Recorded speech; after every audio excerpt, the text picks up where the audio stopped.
Hi, my name is Devmi and my student ID is 104829597. My presentation title is Mapping Control: How IT Structure Shapes Digital Governance.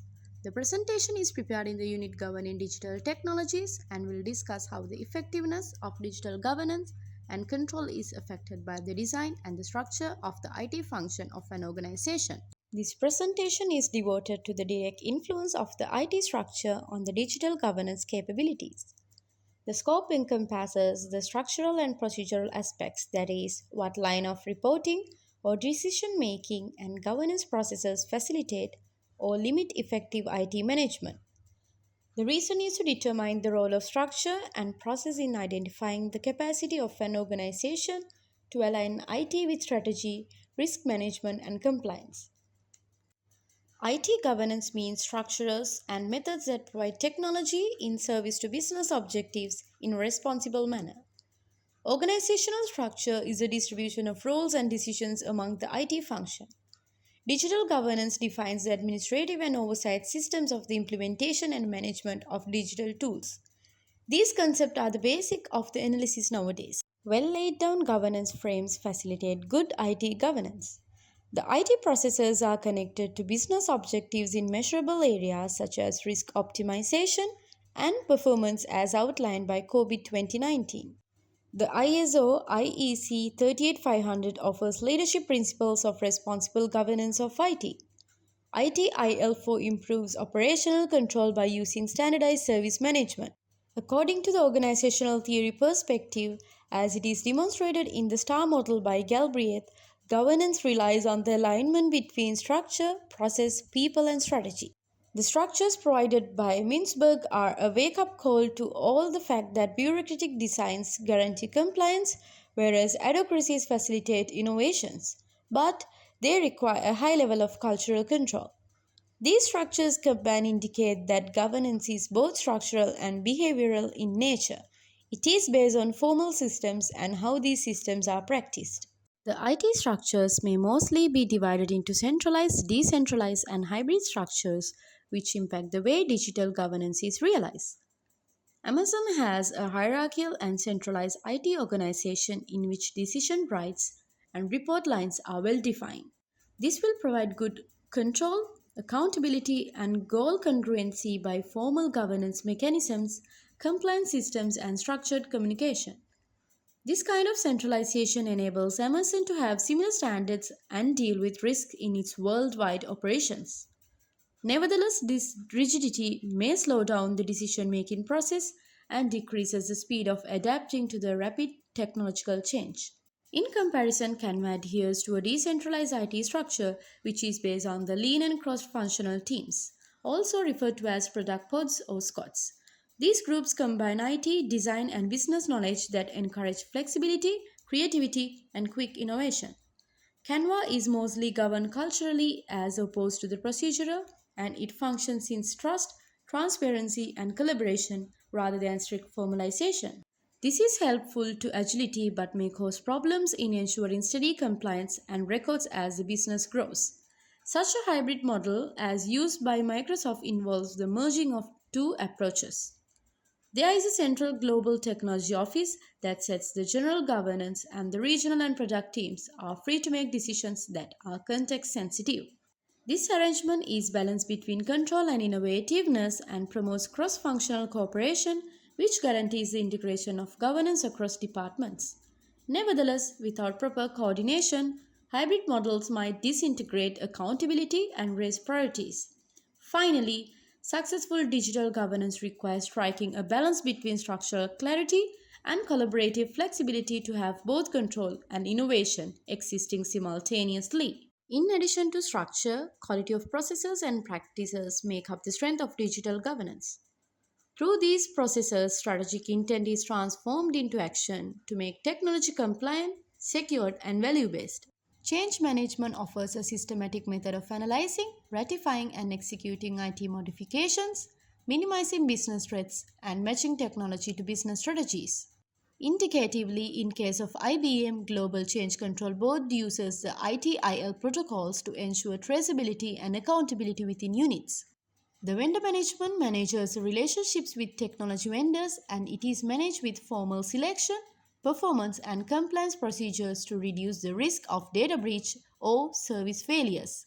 The vendor risk management framework of Deloitte, which is in line with the ISO IEC 27036, unifies the process of supplier evaluation and contractual management. Risk assessment and reporting on compliance are crucial to the detection of threats and regulatory compliance.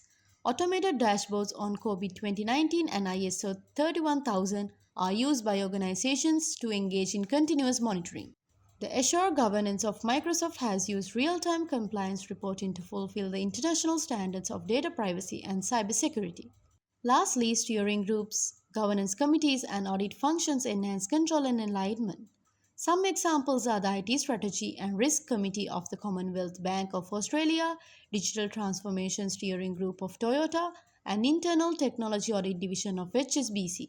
All these processes form a transparent, accountable, and ethical governance ecosystem. To illustrate the structural implications of digital governance, I shall now contrast two opposite organizations, one of them being a big multinational corporation and the other one is a small digital company, namely Amazon and Canva. The IT organization of Amazon is very centralized. The power to make decisions is embedded in an international IT hierarchy that implements consistent governance systems such as COVID 2019 and ISO IEC 27001. This structure provides high compliance, uniform risk management, and homogeneous data protection practices in all the regions. Formal procedures include governance practices, including centralized change control, enterprise wide vendor management, and continuous compliance audits. Such practices result in high reliability, transparency, but may restrict local innovation because of lengthy approval processes and control of process. On the contrary, Canva uses a decentralized and agile IT model which values flexibility and autonomy. IT duties are spread out among small and cross functional teams, which are commonly known as pods. There is a pod that governs its product or service domain, and the principles of agile governance are implemented, which are iterative development, peer responsibility, and open communication lineups. Canva uses an internal culture of transparency in lieu of a strict reporting hierarchy and is aided by automated compliance and regular sprint retrospectives, which act as informal governance control points. This model is quick to innovate and adapt user base but comes with risk of consistency, documentation and regular controls as the organization becomes bigger. In comparison, the centralized nature of the Amazon structure allows the company to exercise strong control and formal accountability in governance, and decentralized nature of the Canva structure allows the company to exercise trust and agility in governance. The lesson to it is that proper digital governance is contextual. Rigid multinationals such as Amazon need formalized systems to administer global risks, but flattened firms such as Canva need cultural governance to keep up the innovation without impairing ethical or compliance practices.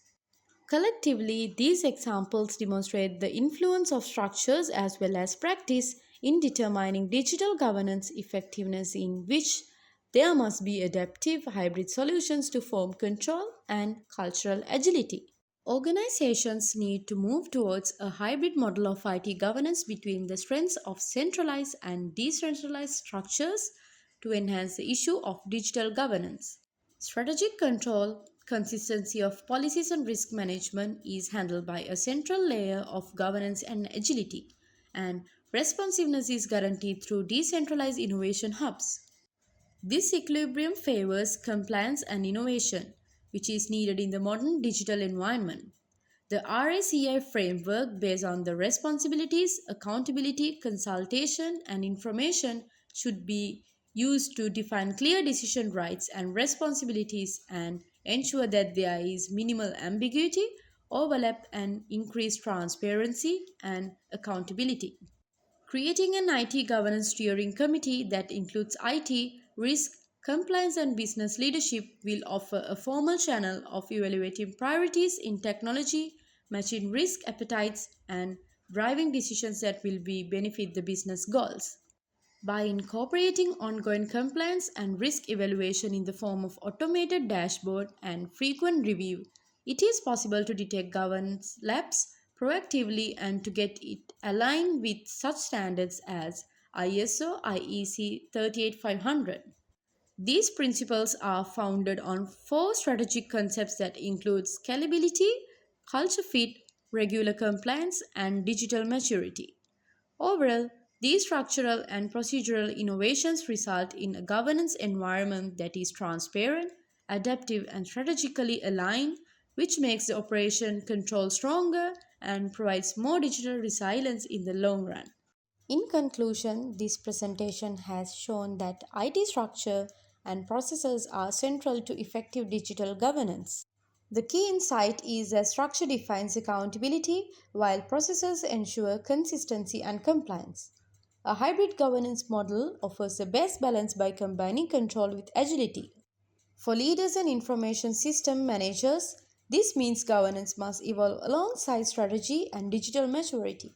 It's not just about frameworks, but it's about fostering a governance culture grounded in collaboration, accountability, and continuous improvement.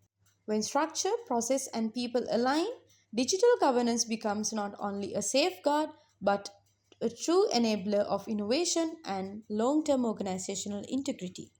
Thank you.